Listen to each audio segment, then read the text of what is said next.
میٹھے اور پیارے پیارے اسلامی بھائیوں، جو دعوت اسلامی کے اس سنت و بھرے ہفتہ وار اجتماع میں جمع ہیں اور انٹرنیٹ کے ذریعے دنیا بھر کے مختلف ممالک میں سننے والے اسلامی بھائیوں اور اسلامی بہنوں، آپ نے ملاحظہ فرمایا کہ اس روایت میں کس قدر عبرت ہے کہ ماں کی نافرمانی کرنے والا نوجوان نزعہ کے وقت کلمہ ادا نہیں کر پا رہا جب تک اس کی ماں نے اس سے راضی ہونے کا اعلان نہیں کیا۔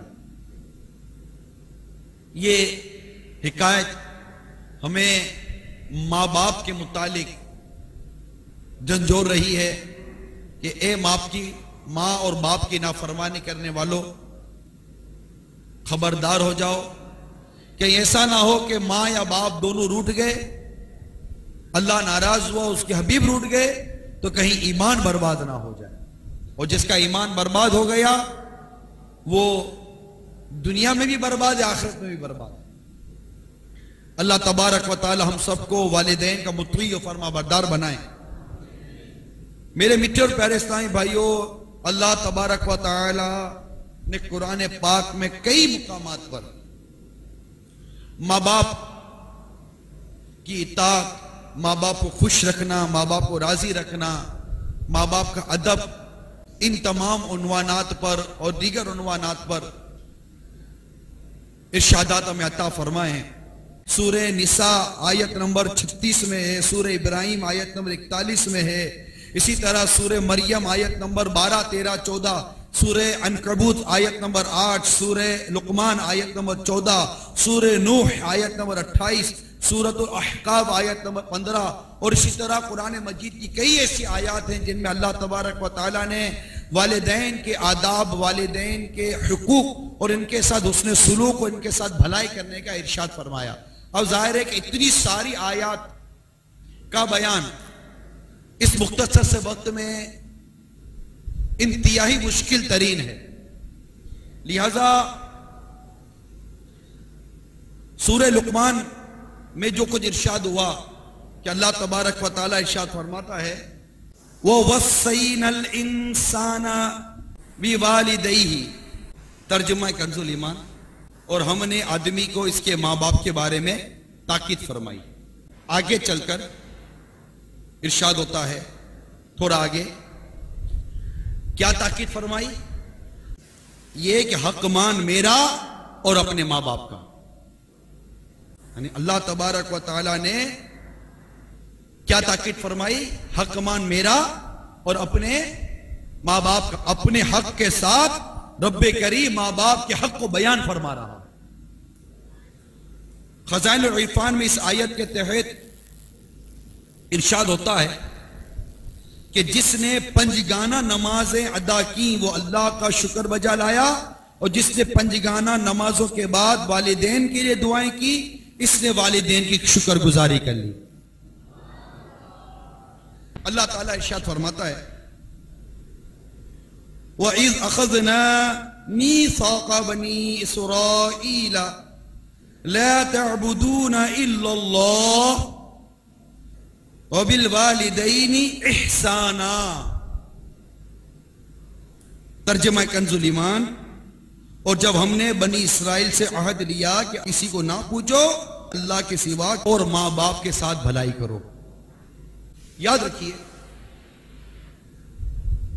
دنیا میں جتنے مذاہب آئے، تمام مذاہب میں یہ بات متفق تھی کہ ماں باپ کا ادب کرنا ہے، ماں باپ کا احترام کرنا ہے، ماں باپ کے حقوق، ان کے حسن سلوک کا بیان، یہ تمام مذاہب میں ہے۔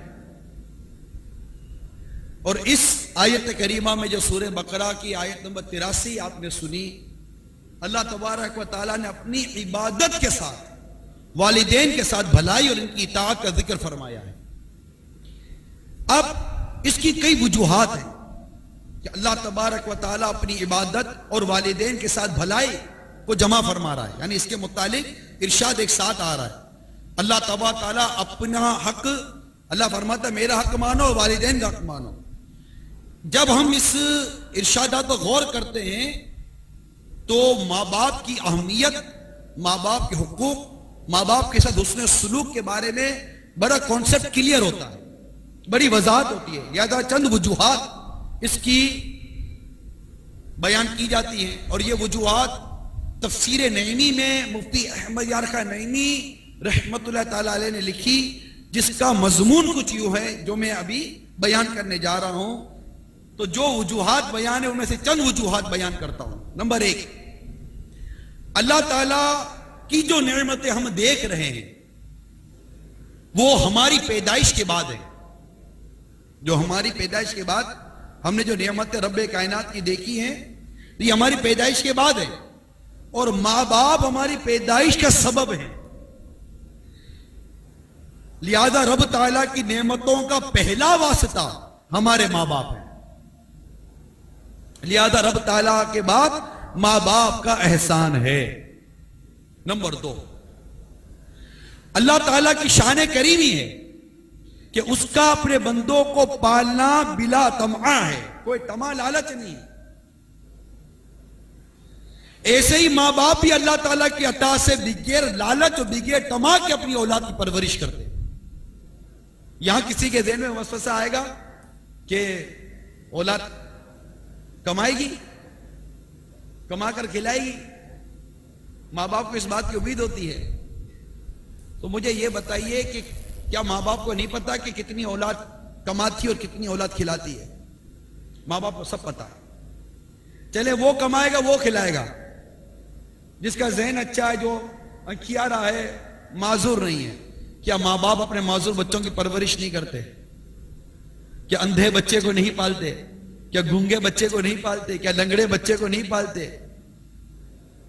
بلکہ بچہ جب پیدا ہو، اور ایسی بیماریاں لے کر بعض بچے پیدا ہوتے ہیں کہ پیدا ہوتے ہی ماں باپ کے اوپر اپنے بچوں کی جان بچانے کے لیے لاکھوں روپے کے اخراجات آ جاتے ہیں۔ کیا نہیں جانتے کتنے بچوں کو ایسی بیماریاں لگتی ہیں؟ وہ سیلی تھیما کی شاید بیماری کہلاتی ہے، سیلی تھیما شاید اسی طرح کی کوئی بیماری ہے جس میں بچے کو مسلسل خون چڑھتا رہتا ہے، اور وہ بچہ اتنا سا تو ہے، آخر ماں باپ اس بچے کو زندہ رکھنے کے لیے، اس کی حیات کی جستجو کے لیے لاکھوں لاکھ روپے خرچ کر دیتے ہیں۔ آج کل تو بچے شوگر کی بیماری لے کر پیدا ہو رہے ہیں، آج کل کے بچوں کو پیدائشی بیماریاں کتنی لاحق ہو رہی ہیں۔ پھر کتنے بچے ایسے ہوتے ہیں جو پیدا ہو گئے، پیدا ہونے کے بعد ان کے علاج ہوئے، کوئی بھی معاملہ ہوا، لیکن ماں باپ کے ہاتھ میں جب یہ بچہ آتا ہے تو معذور آتا ہے۔ ڈاکٹر کہتے ہیں کہ یہ کبھی بول نہیں سکے گا، ڈاکٹر کہتے ہیں کبھی چل نہیں سکے گا، ڈاکٹر کہتے ہیں یہ سوچ نہیں سکے گا، اس کی عقل معاف ہو چکی ہے۔ کیا ماں باپ ایسے بچوں کو نہیں پالتے ہیں؟ کون سی طمع ہے، وہ کون سی لالچ ہے؟ جڑوا بچے چپکے ہوئے پیدا ہوتے ہیں، بظاہر ماں باپ کے لیے کسی کام کے نہیں ہوتے، بظاہر اگر لالچ و طمع کی بات کی جائے ماں باپ ان بچوں کو بھی پالتے ہیں۔ تو ماں باپ بغیر طمع بغیر لالچ کے پالتے ہیں۔ اور رہی جنت و دوزخ، تو کافر بھی تو اپنے بچوں کو پالتے ہیں، نہ کافر جنت پر ایمان لایا نہ دوزخ پر ایمان لایا، کیسے کفار ہیں؟ وہ بھی تو بچوں کو پالتے ہیں۔ تو بات سمجھ رہے ہیں؟ تو جس طرح اللہ تبارک و تعالیٰ بغیر طمع بغیر لالچ کے اپنے بندوں کی پرورش فرماتا ہے، اپنے بندوں کو نعمت عطا فرماتا ہے، بندوں کو انعام فرماتا ہے، اسی طرح ماں باپ بھی بغیر طمع اور بغیر لالچ کے اپنے بچوں کی پرورش کرتے ہیں۔ یوں ماں باپ کے حقوق کا بیان اللہ تبارک و تعالیٰ نے اپنے حق کے ساتھ بیان فرمایا۔ نمبر 3، اللہ تبارک و تعالیٰ انسان کی پیدائش میں حقیقی مؤثر ہے اور ماں باپ ظاہری مؤثر ہے۔